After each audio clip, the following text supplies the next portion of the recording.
Bonjour. Bonjour. Toutes mes félicitations et un grand bravo pour cette récompense. Alors en quelques mots, pouvez-vous nous dire qui vous êtes et ce que fait votre entreprise? Je suis Bruno Aubert et j'ai créé la société Seule Couleur en 2019. D'abord pour créer une semelle qui fait du chaud d'un côté et du froid de l'autre, sans batterie, sans produits chimiques, pour protéger les travailleurs dans les entrepôts frigorifiques. Et maintenant on développe une nouvelle semelle, toujours sans batterie, mais pour protéger les pieds des 590 millions de diabétiques dans le monde, qui vont occasionner 50 millions d'ulcères et 2 millions d'amputations.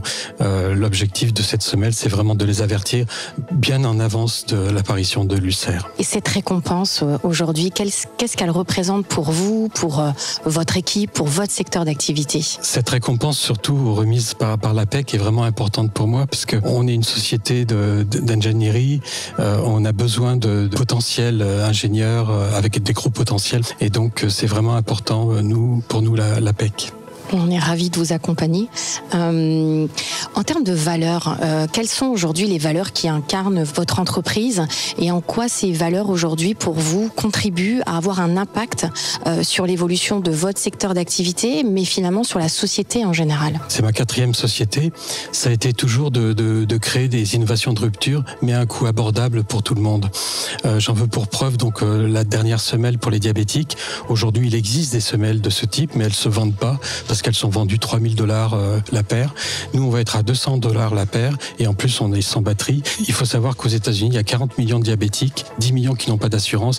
Donc, nos valeurs, c'est de rendre accessible la technologie au plus grand nombre, même ceux qui n'ont pas beaucoup de moyens. Très bien.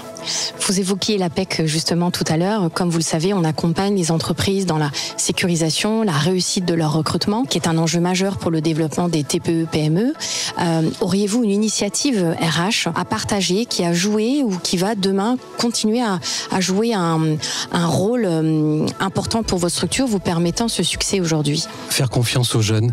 J'en veux pour preuve une élève ingénieure de dernière année d'école centrale qui fait son sujet de mémoire de dernière année sur la semelle diabétique. Elle est vraiment enthousiaste. Elle a fait une année de césure entre la 2e et la 3e année dans le médical, exprès pour voir si ce domaine lui plaisait. Et aujourd'hui, elle est à fond dans ce projet. Mon directeur commercial est un jeune aussi. On vient juste d'embaucher une jeune femme qui était chez Kering. On lui a proposé un CDI. Elle a préféré venir chez nous. Donc voilà, faire confiance aux jeunes, c'est important parce qu'ils ont des belles valeurs. Et on vous soutient dans cette démarche et dans ce mélange intergénérationnel. Dernière question, un conseil à partager pour les entreprises qui souhaiteraient suivre votre chemin? Alors c'est difficile, mais je parlerai uniquement pour les sociétés technologiques innovantes. Sécurisez votre propriété intellectuelle. Beaucoup pensent qu'un brevet, ça dévoile un procédé et on peut être copié. Non, c'est pas vrai. Aujourd'hui, les pays, même la Chine, protègent les inventeurs. Donc, protégez votre innovation.